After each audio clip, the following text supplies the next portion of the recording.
Hello, my name's Dominic Fonte with Cutler Real Estate, and today I have the honor to introduce Patricia Rossett, who's an appraiser, and she's been around for over 30 years and done, I bet you, 30,000 appraisals. So you've been around long enough, Patricia, to go through several ups and downs in the real estate market. Mm-hmm. And as you remember, a few years ago, we had these crazy prices where things were selling 30, 40,000 over. I know as an appraiser that had to be very tough on you. It was very challenging. So they would build in what's called appraisal gaps. Well, those days are gone. So things are stabilizing a little bit. So I wanted to ask you, Patricia, so if I'm a buyer buying a home, putting 20% down, getting a conventional loan, so if I'm getting a loan, then normally there has to be an appraisal, right? Mm-hmm. Yeah. So let's say you get called in to do the appraisal.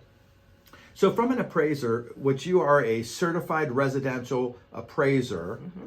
For over 30 years. So what is your mission? You have to go in there, and how do you decide what value is, or what is it that you do exactly? How long does it take? What do you do? Typically, an inspection, this is when I come to your home, takes 20 to 30 minutes, depending on the size of the house. If it's a large home, it could take longer.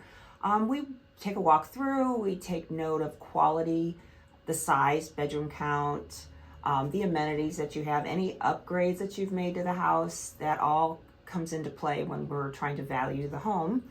And we go for fair market value. So what is fair market value? So let's say if I were a buyer and I'm negotiating to buy someone's home and you're the seller and we agree on a price, isn't that fair market value?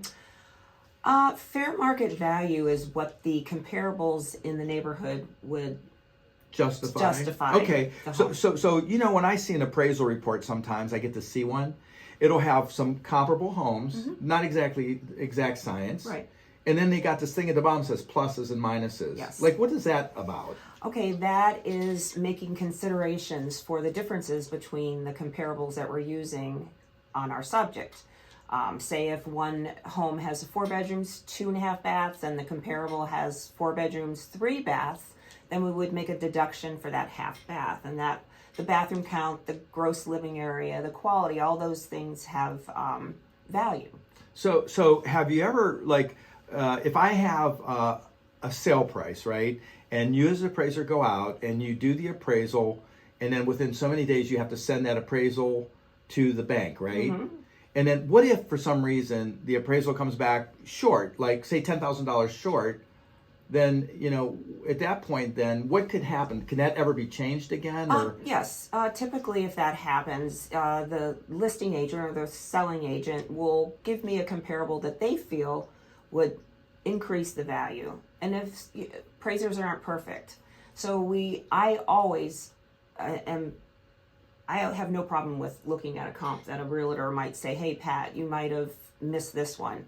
Can you check this one out?" And there are many times whenever I have missed one, and I will increase the value. Okay. But there are times when a realtor might give me a comparable that I have found more recent and what I feel, in my opinion, are better comparables. So you can't use it? We can't use it. Okay. And the lenders do have underwriting guidelines that we must follow as certified appraisers. Right. Well, we went through the debacle in 2008 where there was a lot of areas of liberalness where maybe it was not a good assessment. Right. So I know that things have tightened up over the course of time, and you hear rumors about a lot of foreclosures and different things. But as far as you go, as far as appraising go, what's the normal time frame when you go out to have to get it back to the bank? Is it a week or two, or how does that work? Typical lenders give us between 5 and 7 days to from the time they order the appraisal to the time that they want it back in their office. And then they usually take a couple days to underwrite it, which means they're going to go through my report to make sure that everything is correct legally. And if they find any errors, they'll come back to me. So usually it takes probably about a week. So one other thing I run into once in a while is I'll see a contract come through that's either an FHA type of financing or a VA veteran loan type financing. Of course, conventional is 5, 10, or 20% down. Right. Are you involved in doing any FHA type appraisals? Yes, I do FHA. So how sometimes people will say, well, my house has to be appraised FHA. So are you doing a full-fledged inspection? Yes, this actually FHA requires a little bit more of a depth.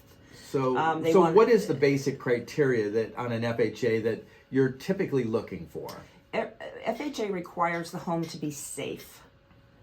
No peeling paint, the water pressure and the hot, when you have water pressure and if there's septic and well, all those types of things, we have to kind of look a little bit more deeply I see. into.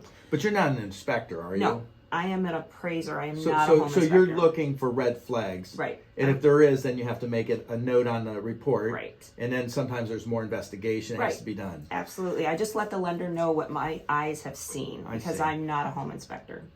So I would like to say this series that we are concluding are the 6 professionals that are involved with a traditional real estate transaction. And I want to thank Patty, with her many years of experience, to just shed a little light.